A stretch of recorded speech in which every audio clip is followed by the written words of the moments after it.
Hello, everybody. Ni hao. We're going to go ahead and get started. Thank you for being here today in what we feel is a moment of great opportunity. We are youth from the United States and from China, and we have mobilized a grassroots initiative called the China-U.S. Youth Climate Exchange. My name is Holly Chang, and I'm the founder of the Golden Bridges Foundation, and I'll be the moderator today. The organizations involved in this initiative include 8 youth organizations from the United States and from China. As representatives of the inheriting generations of the world's largest carbon emitters, we believe that China and America must be the leaders in solving the climate crisis. But we also recognize that the Sino-American relationship is complex, it's multifaceted, and it's difficult. It is increasingly apparent to us that science and facts on climate change are not enough to solve the problem. And we seek to nurture and foster new collaborative skills amongst Chinese and American youth to help us build a more sustainable future in this reality of cultural, political, and economic complexity. We seek to foster a new enlightened environmental steward that will lead us to build robust and functional solutions in our increasingly interconnected world. We believe that if the leaders of our 2 nations do not learn to lead together, then we won't lead at all, and all countries will suffer. There are 4 youth with me here today who will be making 1 to 2 minute statements about the history and the activities of our exchange, and then we will open the floor to questions. I just want to say that this initiative would not be possible if not for the efforts of many team members that are not speaking today, including Kevin Osborne, Jared Shai, Ethan Buckner, Summer Zhao, Bora Kim, Karen Smoot, Deng Guichan, Li Na, Rong Tai Nala, Shi Xiangying, Xu Ruiying, Zhao Yipu, and Zhao Xiangyu. And now I would like to introduce Wang Yiting from the China Youth Climate Action Network. She is the international coordinator of that organization. She's also a member of the COP15 and COP16 China Youth Delegation and a senior at Mount Holyoke College in Massachusetts. Thank you. Thank you, Holly. Sorry. The exchange initiative and the series of activities we have planned and carried out in Cancun would have not been possible without some groundbreaking work from COP15. And the joint China-US efforts have continued since COP15 through a variety of civil society projects and partnerships. Now, last year I was a member of the first ever organized Chinese youth delegation to the COP meetings in Copenhagen and went as a participant of the first China-US workshop titled Our Shared Future, which was made possible largely by Holly and Zhao Xiangyu and our US counterparts. It represented the first time the Chinese and American youth had convened to discuss the climate talks. And both Xiangyu and I are Chinese students studying in the US for an extended period of time, and so has Michael, vice versa. We're also members of the China Youth Climate Action Network that has always wanted to establish exchange programs and joint forums with American university students of some sort, but has been met with difficulties. Therefore, we really appreciate and believed in creating platforms to learn different perspectives and building personal relationships that transcend language and cultural boundaries that we can expand upon to make changes. And we have woven this consensus into the design of our activities. And the first workshop, which took place on Tuesday, we had both Chinese and Americans giving presentations of their own personal upbringings and even their lives of their older generations and the historical and cultural implications behind these. So, and also we had presentations on development patterns and political structures of these 2 countries that very much affect the climate change talk and negotiations. So we want to start with understandings and build our own capacity to demonstrate an innovative model of collaboration and to send our leaders a strong message as a powerful coalition. Thank you. Thank you, Yiting.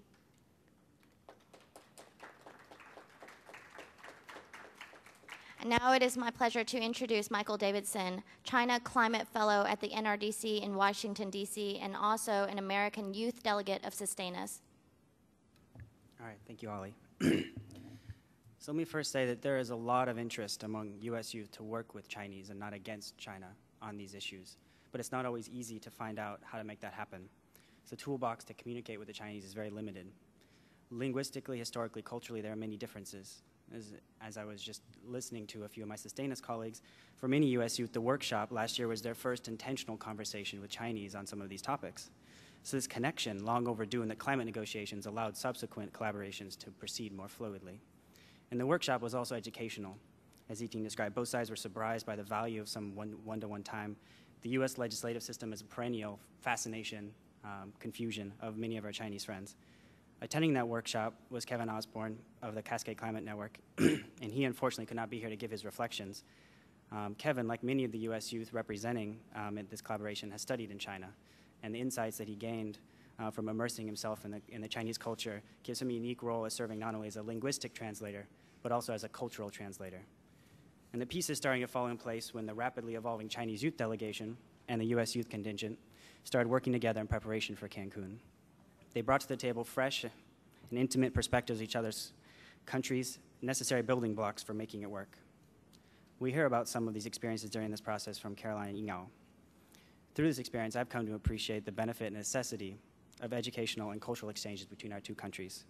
Because until you've lived in another's country, you cannot truly understand the complexities that ultimately drive world politics. It was heartening thus to meet with Jonathan Pershing yesterday and hear his views on the future of youth engagement in this bilateral relationship. We shared many of them, and the Chinese delegation is setting up a meeting with us as well. In conclusion, I would just like to reiterate that these interactions are only possible with the support and capacity, which ultimately government should have a role in. Thank you. Thank you. Thank you, Michael and Yiting, for giving a backdrop of our initiative. And now I would like to introduce Chen Yingao to speak about her experiences in the last couple weeks.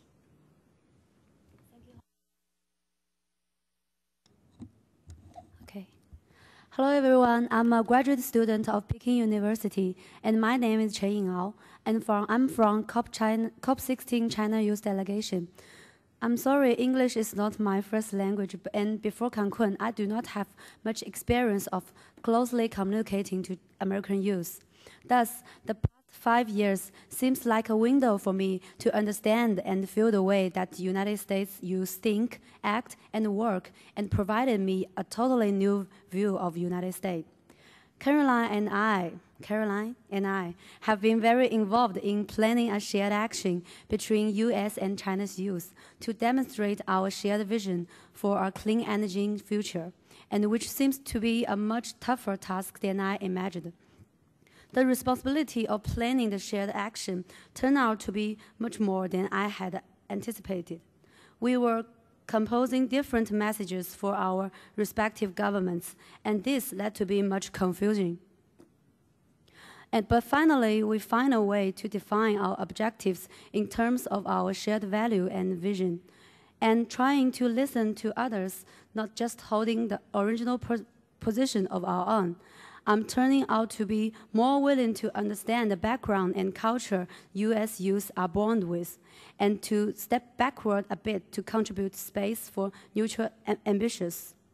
And the process also showed me why it is so difficult for negotiators to sit down and get agreements, because there are a lot of differences in our cultural values, political systems, and ways people viewing things. Sometimes we cannot understand the difficulties of the other side and begin to blame. Sometimes, even if we can individually understand each other through conversations, a negotiator as a representative of the nation also have to stick to the benefits of his own country. That's the dilemma. In conclusion, we are now facing a much more tougher and complicated situation in climate change issue. Unless breaking out our routine of doing things to understand a totally different pattern of our partners, we cannot bring out a new solution to the problem. It is the high time for our youth to take the initiative to build a new style of leadership based on shared knowledge to foster collaboration and encourage mutual ambition. And before that, we have to educate ourselves more to get ourselves prepared, which is far more beyond the university courses. Thank you. Thank you, Yingao. And I forgot to properly introduce Chen Ying'ao. She's a member of the COP16 China Youth Delegation. She's also vice president of the Peking University CDM Club and environmental science major at Peking University. And last but not least, I would like to introduce Caroline Henderson. She is a delegate of the Sierra Student Coalition and also a senior at the University of Maryland, majoring in government and politics with a minor in international development and conflict management. Ms. Henderson lives in Washington, D.C. Hi. So in working with Cecilia on the U.S.-China Shared Action, what began, quite frankly, as a very tactical alliance for me turned into a much more meaningful and beneficial experience than I had expected.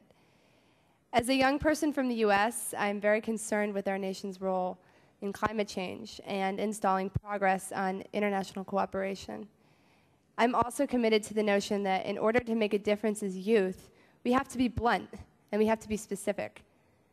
After my first few meetings with Cecilia and other Chinese youth delegates, I began to realize that US and Chinese youth have very different perspectives on our governments and the best ways to inspire political progress. Excuse me.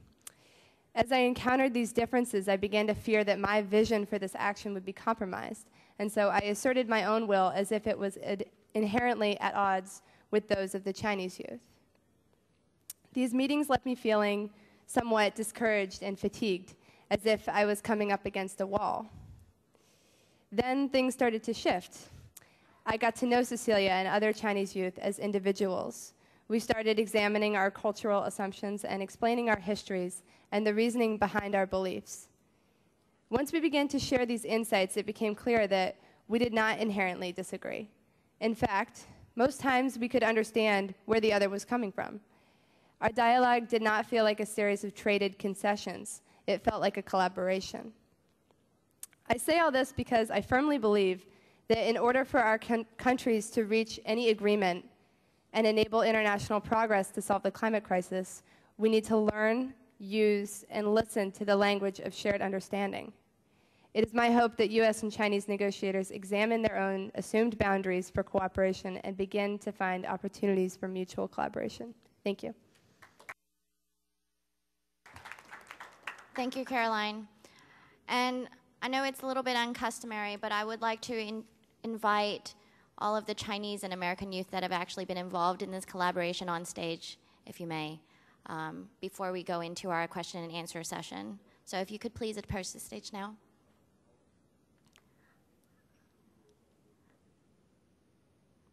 Hurry.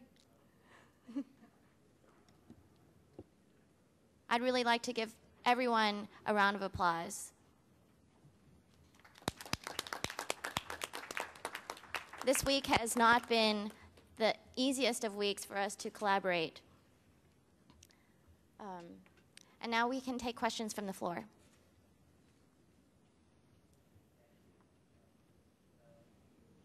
Does anybody have a question? Yes. Not a question, but I'd like to hear from what has been the biggest surprise? What has been the biggest surprise in dealing with the students from the other culture? Any of you? Cecilia, Ying'ao, would you like to take that? Actually, I have experienced a lot of shocks to me. And for me, I see, I do not understand how the society viewed climate change issues especially American civil society. I totally think because the social power of the U.S. is quite stronger to our Chinese. So I think maybe most of the U.S. people will know the climate change effects, especially the scientific effect. But as I talked to Kevin and talked with Jared, they told us maybe 50% of the United States people do not know the scientific effect, and the whole society will not view the climate change issue the first priority. But in China, we do so, and we just guess the American side also do the same thing, but it is not the reality. This really gives me great impression. I'd like to invite actually Caroline, if you would want to answer that question as well, if there was anything that surprised you or shocked you about youth from the other country. I guess just to reiterate my main point that I made, I was surprised multiple times when Yiting and Cecilia and I began to discuss our differences of opinions around an action, and then we would take a step back and explain where we were coming from. So for example, I would say, well, this is our strategy in the US, and this is why we need to do it, and this is who we're trying to influence. And then Cecilia would consider it and say, oh, okay, that makes sense. And actually, we agree. Or, the same thing would happen. She would explain where she was coming from and what the limitations were, what their overall strategy was. And it made perfect sense to me, and it didn't seem at odds with what I was trying to accomplish. So I think that was really great because, for a lot of reasons, for cultural reasons and language reasons, I think we do tend to assume right off the bat that we don't have the same opinion, and we end up ourselves against one another unnecessarily, and so just knowing that there is that opportunity for agreement is really empowering. Yeah. And one thing to add, and at first we just persuade each other to do things. For example, I will persuade Karen to do things in my way, and I think this is the easiest way and the fast way to do things.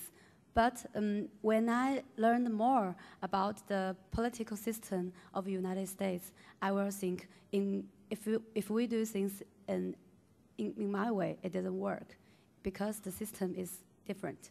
So maybe we will create a new approach to this problem, but not just to persuade others to following our own way. Thank you. Are there any other questions? Yes. Thank you. Thank you.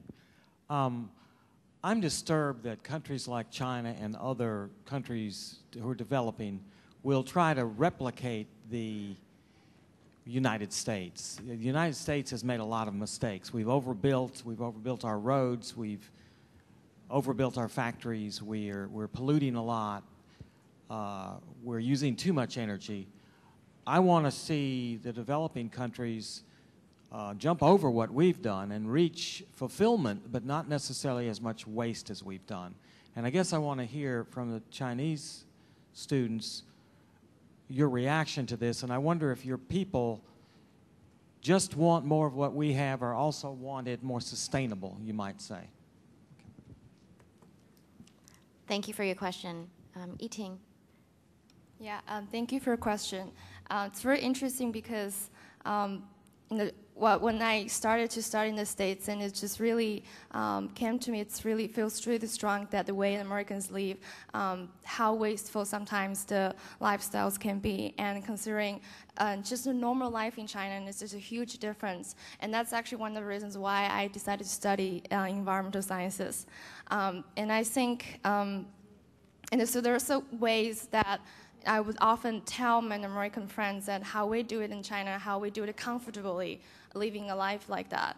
And also, when I go back to the States, I would sometimes just go back to China and tell my Chinese friends the way they have actually, I think, done wrong, and how could we actually appreciate the lifestyles we have been inherently giving and practicing, and it's actually very environmentally friendly in a way. Also, it could be economically driven, but I want to develop this sense of appreciation at home that what we are having is a very sustainable way in reality, and also sort of in this way bridge understandings and from which we can learn from each other. Thank you. Thank you. Do we have any other questions on the floor? Yes. Oh, Lady in the white shirt. Great, thank you. Can you talk about some of the other things you're going to be doing over the course of the UN climate talks together, please? So the question was, can we talk about some of the other things that we'll be doing over the course of the next week or so? Michael, would you like to take that?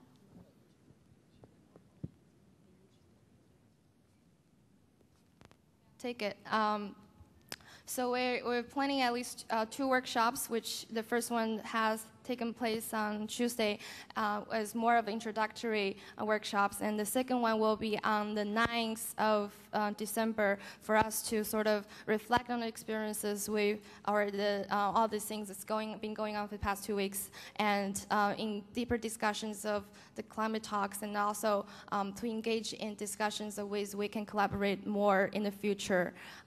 And also on Sunday, we'll have a food diplomacy dinner, which we plan together that we will cook our food, we'll cook food, both Chinese and American, and also invite young participants of this meeting to join us and also bring their own food and drink and snacks.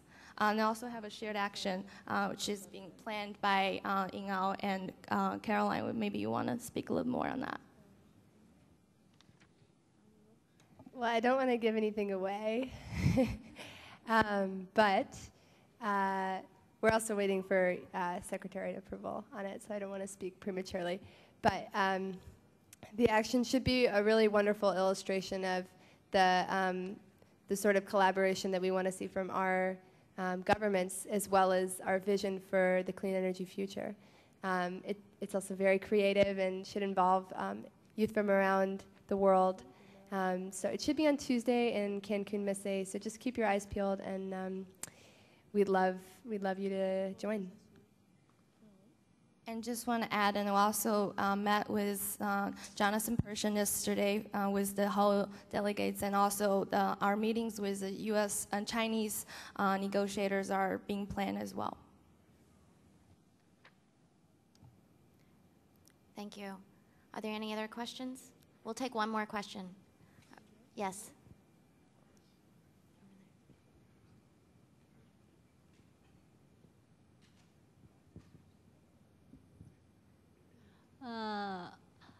I first apologize. This question might be a little offensive to our U.S. colleagues, but I apologize first because I feel very strongly that despite of this whole G2 narrative, which I found very problematic, we shouldn't forget that the U.S. and China is only 2 countries of the world, and especially for China, it's like I think it's faced many similar challenges, not as the U.S., but with other developing countries. So my question for the Chinese youth is, how much collaboration and exchange do you have with NGOs and youth in developing countries? Thank you.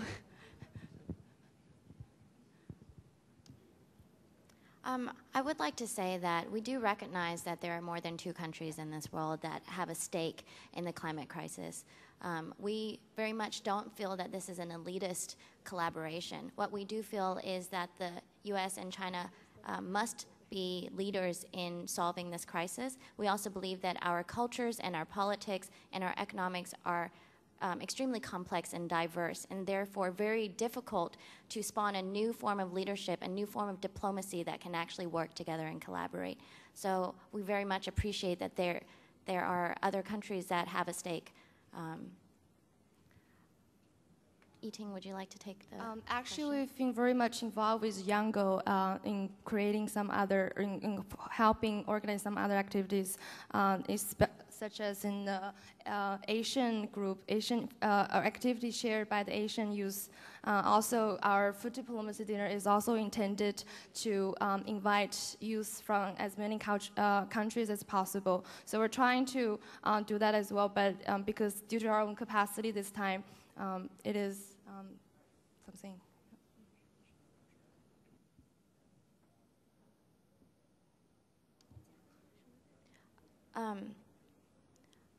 I think that was, we need to wrap up.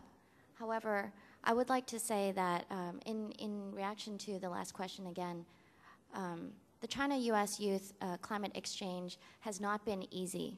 It was not easy to build the capacity to come to Cancun to have this collaboration. We are also a civil society organization that comes from, it is a grassroots initiative, and we very much hope to seek endorsement and support for further collaboration so that we can foster the type of collaboration, the type of leadership that we need in the future to work together. So although there are many other countries that we would love to have more interaction with, I would like to say that we've had limited capacity just like everybody else here, and therefore very much need your support.